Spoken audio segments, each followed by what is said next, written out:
আসসালামু আলাইকুম, সবাই কেমন আছেন? আশা করি সবাই ভালো আছেন। আজকে আমি আপনাদের মাঝে শেয়ার করব আমি নিউজিল্যান্ড যে বাসায় থাকি সেই বাসার সামনে এবং বাসার দৃশ্য।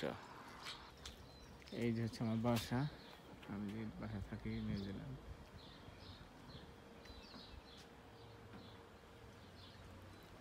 এই যে আমার লাল গাড়ি, আর পাশে যে গাড়িটা আছে ওটা আমার ফ্রেন্ডের।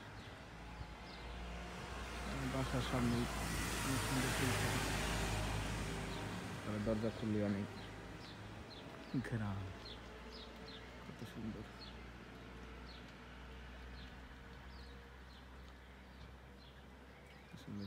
ছোট একটা গাছের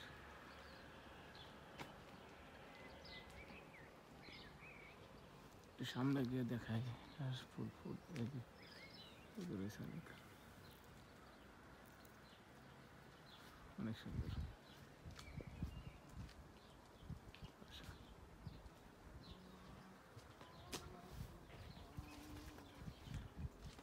বাসার